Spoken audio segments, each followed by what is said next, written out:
YouTube channel आपका स्वागत है एक और नई वीडियो में। तो आज हम करने वाले हैं स्कैरी सीरीज एपिसोड 14। बड़ा मजा आने वाला है आज की वीडियो में। तो वीडियो को लाइक कर लेना, लाइक करना, चैनल को सब्सक्राइब करना, इंस्टाग्राम में जरूर फॉलो कर लेना, लिंक डिस्क्रिप्शन में। और अभी मैंने वीडियो की शूट करी है जिसका नाम है और अपन ऑफिशियल ट्रेलर रिएक्शन वीडियो को मैंने रिएक्शन बनाया। वीडियो भी आ जाएगी शाम तक। वीडियो को जरूर ला कर देना। चलो वीडियो को स्टार्ट करते हैं। तेरी रात का आखिरी अंधेरी रात ऑफ क्लब एनिमेशन की तरफ से अंकित सबके चैनल का लिंक डिस्क्रिप्शन में मिल जाएंगे। और वीडियो को जरूर लास्ट तक देखना। वही तीन वीडियो है, हम 3 वीडियो देखेंगे। इसके बाद एपिसोड 15 बहुत जल्दी लगेगा। काउंट करते हैं 3, 2, 1 स्टार्ट। ये वीडियो केवल 18 वर्ष या उससे अधिक उम्र के दर्शकों है। इनका किसी भी वास्तविक व्यक्ति के उद्देश्य से देखें। धन्यवाद। को बताए ही घर से जाने का फैसला किया था। उसे पूरा विश्वास था कि अचानक सामने देखकर उसके ताऊजी बहुत खुश हो जाएंगे। उसके ताऊजी केकुर गांव में रहते थे। नवग्राम की फेरी पार करने के बाद थोड़ा आगे बढ़ने पर नीलगंज पहुंचा जा सकता था। जब नीलम नवग्राम पहुंचा तब रात के 8:30 बज चुके थे। गांव में वैसे भी रात जल्दी उतर आती है। रास्ते भर उसके मन में यही चिंता चल रही थी कि पता नहीं इतनी रात को फेरी मिलेगी भी या नहीं। कई सालों से वो इस इलाके में आया नहीं था, इसलिए उसे ये भी नहीं मालूम था कि आखिरी फेरी कितने बजे निकलती है। इन्हीं विचारों में खोया हुआ वो आगे बढ़ता जा रहा था। जहां तक उसकी नजर जाती वहां सिर्फ झाड़ियां और पेड़ों की लंबी कतारें दिखाई देती थीं। उस सुनसान रास्ते पर वो बिल्कुल अकेला चल रहा था। तभी अचानक न जाने कहां से एक आदमी उसके बिल्कुल पास आ गया और उसके साथ साथ चलने लगा।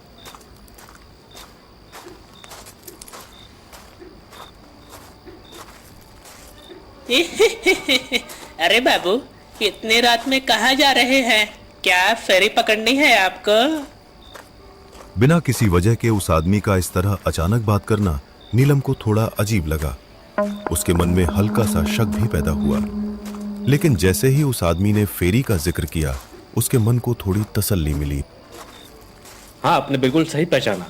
मुझे फेरी ही पकड़नी है, इसीलिए जल्दी जल्दी जा रहा हूँ। अच्छा, तो आइए मेरे साथ, मैं भी उसी फेरी में जा रहा हूँ। इतना कहकर उस आदमी ने अपनी चमकती हुई आंखों से एक बार नीलम की तरफ देखा और हल्की सी मुस्कान दे दी। नीलम उसकी उस मुस्कान का मतलब समझ नहीं पाया, लेकिन फिर भी उसके पीछे पीछे चलता हुआ नदी के किनारे पहुंच गया। दूर से स्टीमर के अंदर से हल्की सी रोशनी दिखाई दे रही थी। आइए बाबू, वो रहा स्टीमर। उस्ताद कब से आपका इंतजार कर रहे हैं, अब और देर मत कीजिए। जैसे ही नीलम की नजर उस स्टीमर पर पड़ी उसका दिल जोर जोर से धड़कने लगा। वो बहुत पुराने जमाने का स्टीमर था। उसे देखकर ऐसा लगता था जैसे बरसों तक धूप और बारिश में पड़े रहने की वजह से उस पर पूरी तरह जंग लग चुकी हो। चारों तरफ काई और मिट्टी जमी हुई थी। अरे, ये कैसी हालत है इसकी? क्या हमें इसी से नदी पार करनी होगी? बड़ी मुसीबत में फंस गया हूँ मैं। इसे देखकर तो लग रहा है कि ये 2-4 लहरें खाते ही पलट जाएगी। अरे बाबू, आप बिल्कुल चिंता मत कीजिए। आखिरी फेरी बंद होने के बाद हमारा यही धंधा है, हम इसी स्टीमर से लोगों को पार कराते हैं। उस आदमी की बातें सुनकर नीलम को लगा कि शायद वो सच ही कह रहा है। उसने सोचा, लोगों की सुविधा के लिए ये लोग रात में भी इतनी मेहनत करते हैं। यही सोचकर नीलम स्टीमर पर चढ़ गया। वो आदमी जाकर उसके सामने लगी एक जर्जर सीट पर बैठ गया और नीलम भी उसके ठीक सामने बैठ गया। थोड़ी ही देर में 3-4 और लोग चलते हुए उसी पुराने स्टीमर पर चढ़ाए। उन्हें देखकर नीलम को राहत मिली।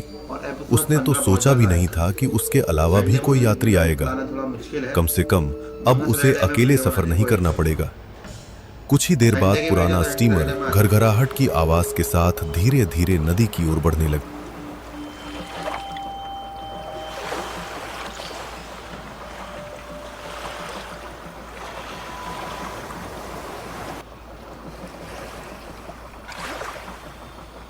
अरे, मेरी किस्मत ही खराब है।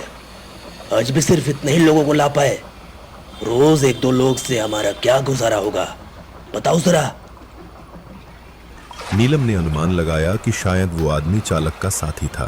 और रोज इसी तरह यात्रियों को बुला कर लाता था। ज्यादा देर नहीं लगेगी बाबू, हम आपको बहुत जल्दी पहुंचा देंगे। नीलम ने एक बात गौर की। उस आदमी की एक बेहद अजीब आदत थी। वो हर बात के बीच में बिना किसी वजह के ही करके हंस देता था, चाहे बात हंसने वाली हो या नहीं। तभी उन 3-4 यात्रियों में से एक ने चालक की तरफ देखकर कहा,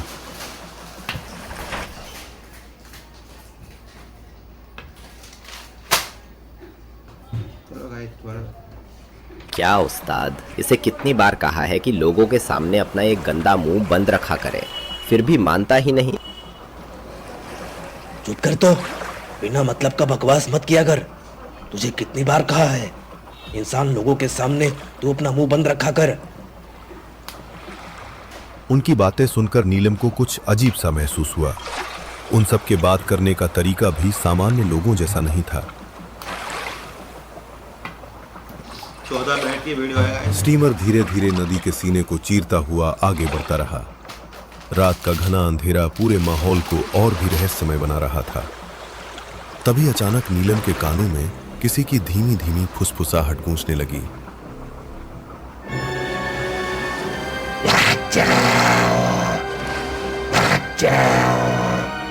अगर बचना चाहते हो तो भाग जाओ, चले जाओ। चारों तरफ गहरा सन्नाटा पसरा हुआ था। ऐसे में ये आवाज आखिर किसकी हो सकती थी? आवाज पूरी तरह साफ नहीं थी, लेकिन इतना जरूर सुनाई दे रहा था कि कोई बार बार फुसफुसाकर उसे चेतावनी दे रहा था। ये किसकी आवाज थी? नीलम ने खुद को समझाने की कोशिश की। उसे लगा कि शायद ये उसका वहम हो सकता है अनजान माहौल की वजह से उसका मन बेवजह शंकाओं से भर गया हो। ये लड़के हमें चैन से नहीं रहने देंगे। ऐसा लग रहा है कि इस बार हमारे धंधे को बंद करवा कर ही मानेंगे। उस्ताद, अब बहुत हो गया, अब देर मत करो तो। इतने में स्टीमर नदी के बिल्कुल बीचों बीच आकर रुक गया। चारों तरफ ऐसा सन्नाटा था मानो समय ही ठहर गया हो। शांत नदी के पानी पर वो पुराना स्टीमर किसी मरी हुई व्हेल की तरह स्थिर खड़ा था। जहां तक नजर जाती वहां सिर्फ काला घना अंधेरा और कोहरे की मोटी चादर फैली हुई थी। दूर दूर तक कुछ भी दिखाई नहीं दे रहा था। तभी नीलम को एहसास हुआ कि स्टीमर किसी वजह से बीच नदी में रोक दिया गया है। क्या हुआ भैया, कोई परेशानी हो गई है क्या? स्टीमर अचानक नदी के बीच में क्यों रोक दिया? लेकिन उसके सवाल का किसी ने कोई जवाब नहीं दिया। उसके सामने बैठा आदमी धीरे धीरे अपनी सीट से उठकर खड़ा हो गया। अगले ही पल स्टीमर का चालक भी भारी कदमों से चलता हुआ नीलम के सामने आकर रुक गया। और तभी जैसे ही नीलम की नजर चालक के चेहरे पर पड़ी, उसके पूरे शरीर में सिहरन दौड़ गई। चालक का चेहरा बेहद डरावना और भयानक रूप से विकृत दिखाई दे रहा था। घबराकर उसने तुरंत उस दूसरे आदमी की ओर देखा, लेकिन उसका चेहरा भी अब किसी इंसान जैसा नहीं रह गया था। वो भी उतना ही भयावह और डरावना दिखाई दे रहा था। उसी क्षण चालक ने अपने नुकीले दांत बाहर निकालते हुए कहा, अरे इसे पकड़ो, पकड़ो, पकड़ो। आज यह किसी भी हालत में बचकर नहीं जाना चाहिए। ऐसा कैसे चलेगा उस्ताद? आप तो रोज अकेले ही पूरा इंसान खा जाते हैं। हमारे हिस्से में तो सिर्फ हड्डियां ही आती हैं। बहुत जुबान चलाने लगा है तू। चुपचाप जो कहा है वही कर। अब नीलम को सच समझ में आ गया था। स्टीमर पर मौजूद सभी लोग प्रेत थे और उसे उसका सामना करने का निश्चय कर लिया। उसी समय कुछ क्षणों के लिए उन प्रेतों का ध्यान उससे हट गया। नीलम समझ गया कि यही उसके पास बच निकलने का आखिरी मौका है। वो तुरंत अपनी जगह से उठा और पूरी ताकत से स्टीमर के पिछले सिरे की ओर दौड़ पड़ा। उसे भागता देखकर स्टीमर का चालक गुस्से से चीख उठा, अरे कहां भाग रहा है? पकड़ो इसे, यह भागना नहीं चाहिए। अब नीलम के पास सोचने का बिल्कुल भी समय नहीं था। उसने अपनी आंखें जब नीलम की आंख खुली तब सुबह हो चुकी थी। वो नदी के किनारे बेहोश पड़ा हुआ था। उसकी ऐसी हालत देखकर कुछ मछुआरों ने उसे उठाया और उसके ताऊजी के घर पहुंचा दिया। लेकिन आज तक ये रहस्य बना हुआ है कि नदी में छलांग लगाने के बाद वो सुरक्षित उस पार कैसे पहुंच गया। जब नीलम अपने ताऊजी के घर पहुंचा तो उसे देखकर वे बहुत खुश हुए, लेकिन उसकी बदहवास हालत और शरीर पर पड़े निशान देखते ही उनकी खुशी पल भर में चिंता में बदल गई। अरे रमेश, ये तेरी कैसी हालत हो गई है? कम से कम पहले बता तो देता कि तू आ रहा है। मैं तो आपको अचानक चौंकाना चाहता था, इसीलिए किसी को कुछ नहीं बताया। लेकिन तेरी ये हालत कैसे हुई? कहीं गिर गया था या किसी मुसीबत में फंस गया था? इसके बाद नीलम ने पिछली रात की पूरी घटना से बचकर लौट आया। रात के समय बिरू और उसके साथी आज भी उस नदी में घूमते हैं। तू इतने सालों से यहाँ नहीं आया, इसलिए तुझे इन सब बातों का पता नहीं। बिरू पहले उसी नदी में स्टीमर चलाता था, लेकिन उसके मन में बहुत लालच था। अक्सर रात को जब फेरी चलनी बंद हो जाती थी, तब वो अपने स्टीमर में यात्रियों को बैठाकर नदी के बीच ले जाता। वहां उनसे पैसे, गहने और कीमती सामान लूट लेता, फिर उन्हें मारकर नदी में फेंक देता। ताऊजी की बातें सुनते ही नीलम को पिछली रात की रहस्यमयी फुसफुसाहट याद आ गई। भाग जाओ, भाग जाओ। तब उसे एहसास हुआ कि शायद वे उन्हीं निर्दोष लोगों की आत्माएं थीं जो उसे उन खूंखार प्रेतों से बचाने की कोशिश कर रही थीं। लेकिन एक दिन बीरू के पापों का घड़ा भर गया। एक रात अचानक उसका स्टीमर नदी के बीच अपना संतुलन खो बैठा और पलट गया। सभी लोगों को तैरना आता था, फिर भी वे अजीब तरीके से नदी में डूबकर मर गए। लोगों का कहना है कि जिन निर्दोष लोगों को बीरू ने मारकर नदी में फेंका था, उन्हीं की अतृप्त आत्माओं ने बीरू और उसके साथियों को मौत के घाट उतार दिया। उसके बाद से कभी कभी रात के समय वो स्टीमर फिर से नदी में दिखाई देता है। बहुत से लोग अनजाने में उसके जाल में फंसकर अपनी जान गंवा चुके हैं। लगता है मरने के बाद भी उन लोगों की बुरी आदत नहीं गई। ताऊजी की पूरी कहानी सुनकर नीलम सिहर उठा। अब उसे समझ आ गया था कि पिछली रात वो किस भयानक प्रेत जाल में फंस गया था। उसे आज भी याद नहीं कि वो सुरक्षित नदी के किनारे कैसे पहुंचा। शायद ये किसी अनदेखी शक्ति का चमत्कार था, या फिर उन बेबस आत्माओं की आखिरी मदद जिन्होंने एक और निर्दोष इंसान को अपनी तरह मौत का शिकार बनने से बचा लिया।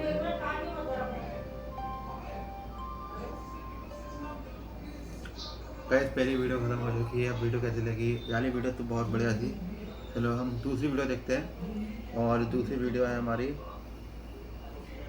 Sketch of devil fever horror story. इसका चैनल का नाम है बेंसी हिंदी स्टोरीज।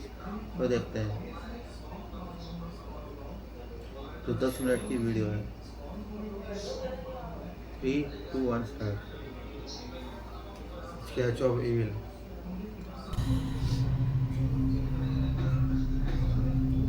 ड्राइंग मेरी पसंदीदा हॉबी है और मुझे ये बहुत पसंद है। जब भी मेरा दिन खराब जाता है तो ये मुझे हमेशा अच्छा महसूस कराती है। एक दिन मैं स्कूल से घर साइकिल से आ रहा था, तभी अचानक मैं अपनी साइकिल से गिर गया। जब मैंने ऊपर देखा तो फिन बारकर मुझे देखकर मुस्कुरा रहा था। वो मेरे पास आया और मेरी शर्ट पकड़कर मुझे उठाया। उसके चेहरे पर एक शरारती मुस्कान थी। कहा, वो मुझे नीचे फेंक देता है। तुमने तो मुझे अपनी साइकिल से कुचल ही दिया था।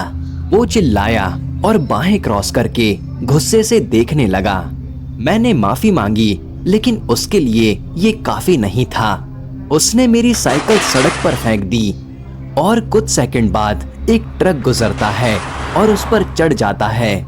मैं चौंक कर खड़ा हो गया और अपनी बर्बाद साइकिल को देखने लगा, जबकि फिन हंस रहा था। मैं घर भागा, दरवाजा बंद किया और खुद को कमरे में बंद कर लिया। मैंने अपना सिर ड्राइंग डेस्क पर रख दिया। तभी मैंने देखा कि डेस्क पर एक पेन पड़ा था। वो जाना पहचाना नहीं था, लेकिन मैंने उसे ले लिया और बैग से कागज निकाला। मैंने अपनी पुरानी साइकिल की याद में उसकी तस्वीर बनाना शुरू किया। पेन बहुत स्मूथ था और बिल्कुल भी फैलता नहीं था, जो कि कमाल की बात थी। कुछ घंटों बाद दरवाजा खुला और मॉम अंदर आई। बेटा, रात के 10 बज गए हैं, अब सो जाओ, कल स्कूल है। ठीक है मॉम, क्या आपने मुझे ये पेन खरीद कर दिया है? मैंने इस्तेमाल किया हुआ पेन दिखाते हुए पूछा। वो मुस्कुराई और कमरे से बाहर निकलने से पहले सिर हिलाया। फिर मैं बिस्तर पर लेट गया और जल्दी सो गया। अगली सुबह जब मैं उठा तो देर हो चुकी थी। मैंने मन ही मन खुद को कोसा और जल्दी से स्कूल के लिए तैयार हो गया। तैयार होकर मैं घर से बाहर भागा, लेकिन अचानक रुक गया क्योंकि मैं सदमे में था। बरामदे में एक पीली साइकिल खड़ी थी और वो बिल्कुल मेरी पुरानी साइकिल जैसी दिख रही थी। मुझे याद आया कि देर हो रही है, इसीलिए मैंने सदमे को एक तरफ रखा और उस पर चढ़कर जल्दी से स्कूल की ओर पैडल मारने लगा। कुछ मिनटों बाद मैं पहुंचा और जल्दी से क्लास में गया और मैं खुश था कि मुझे देर नहीं हुई। मैंने समय बिताने के लिए नए पेन से ड्राइंग बनाने का फैसला किया। अचानक दोस्त जिमी मेरे पास आया। यार, अंदाजा लगाओ मुझे आज सुबह क्या पता चला? उसने शरारती मुस्कान से पूछा। क्या? मैंने उत्सुकता से पूछा। मुझे पता चला कि फिन जोकरों से डरता है। बढ़िया है ना? हम हेलोवीन पर उसके साथ प्रैंक कर सकते हैं। उसने कहा। मैंने फिन की तरफ देखा जो एक लड़के से बात कर रहा था। तो उसे दे दो, मैंने उससे कहा। जिमी ने सिर हिलाया, जोकर की ड्राइंग ली और फिन के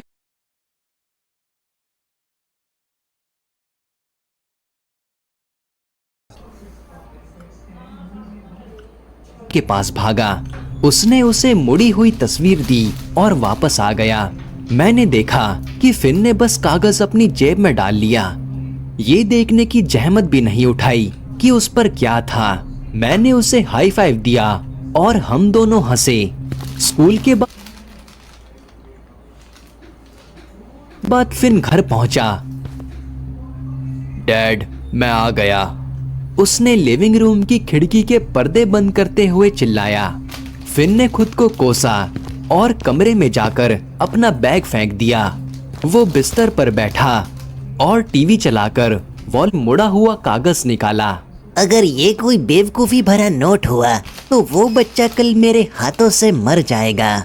उसने कड़वाहट से सोचते हुए कागज खोला। डर से उसकी आंखें चौड़ी हो गई। उसने जल्दी से कागज को कुचला और कमरे में फेंक दिया। अचानक अलमारी का दरवाजा हिला। उसने वॉल्यूम कम किया और देखा, दरवाजा फिर से हिला। शायद ये मेरी बिल्ली है। वो खुद को शांत करते हुए बड़बड़ाया। ऐसा फिर से हुआ और वो खड़ा होकर अलमारी की तरफ गया। बेवकूफ बिल्ली। उसने दरवाजे का हैंडल पत्तों वाला औजार रखा था। हे दोस्त, क्या चल रहा है? जोकर ने अजीब मुस्कान के साथ पूछा और पागल की तरह हंसने लगा। फिन पीछे हटा और डर के मारे बिस्तर पर गिरा। तुम यहाँ से चले जाओ, फिन चिल्लाया। अरे आओ बच्चे, तुम्हें पिज्जा चाहिए। जोकर ने लाल रंग का अजीब पिज्जा दिखाते हुए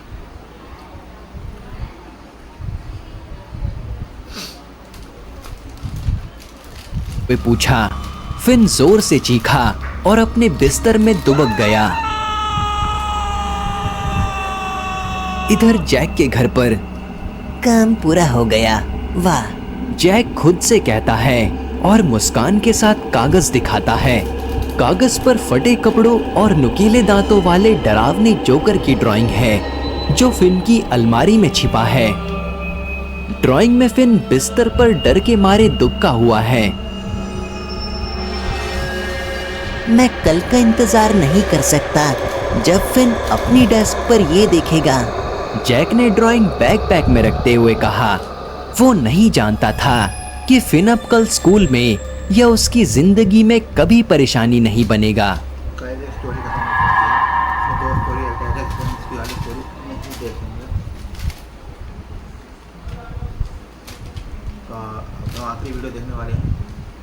मैं सीवर में काम करता हूँ। उस दिन मरम्मत करते समय मुझे पानी से आवाज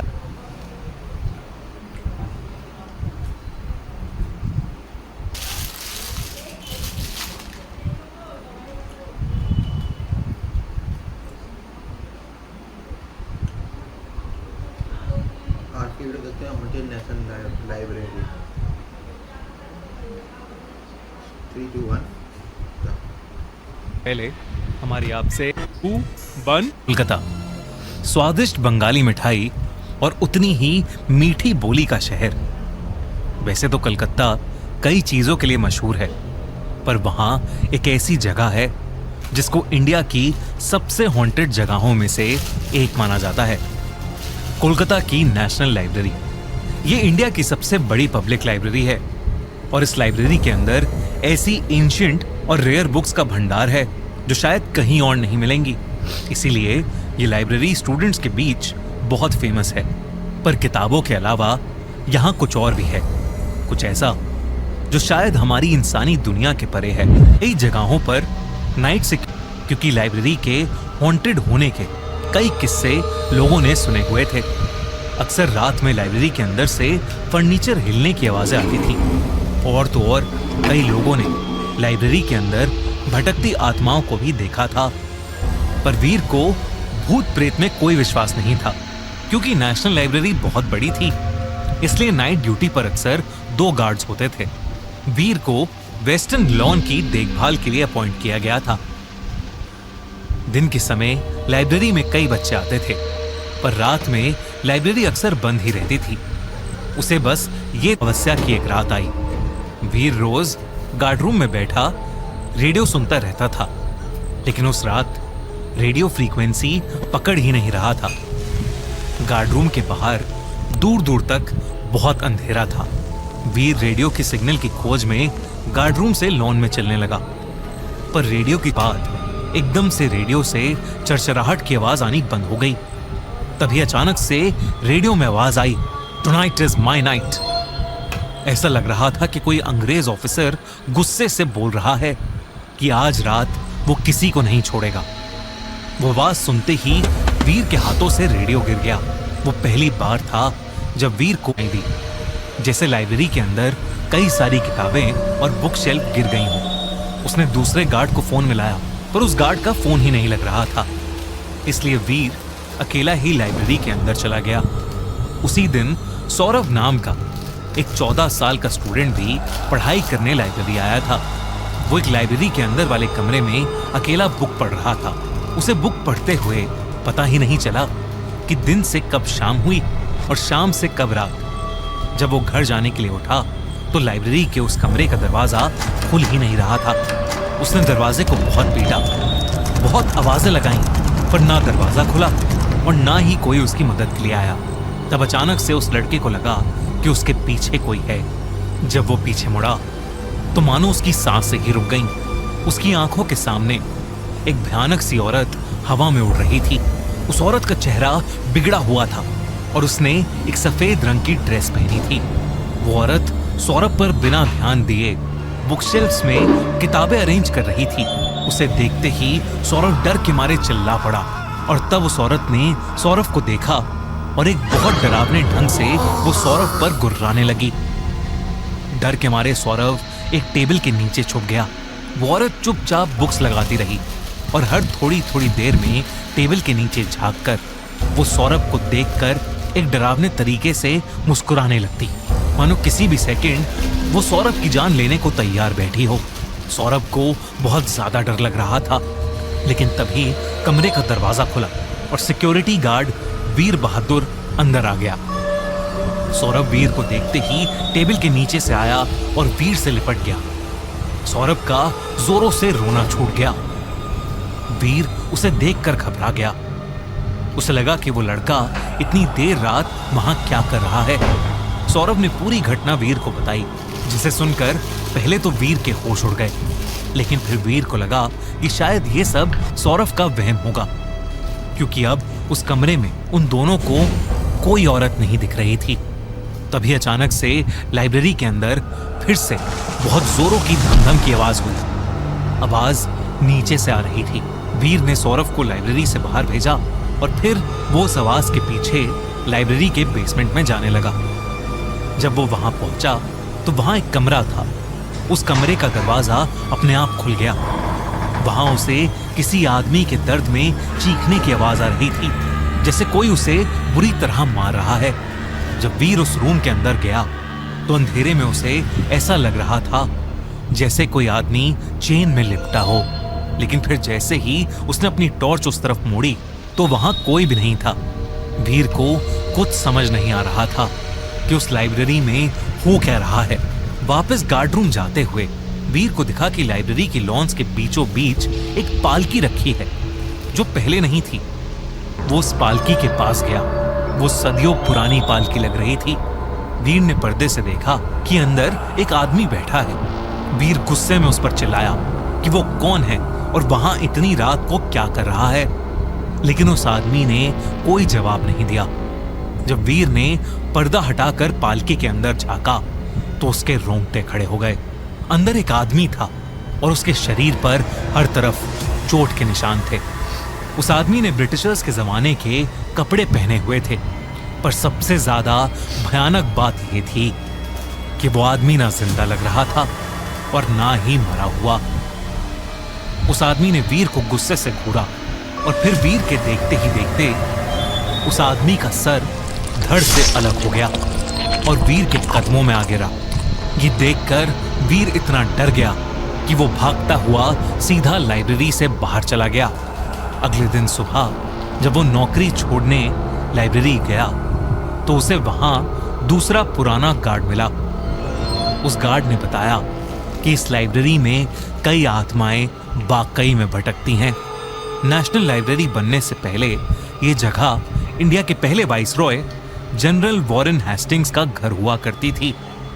अक्सर उनकी आत्मा यहाँ टहलते हुए मिल जाती है या फिर उनकी आवाज आती है, टुनाइट इज माय नाइट।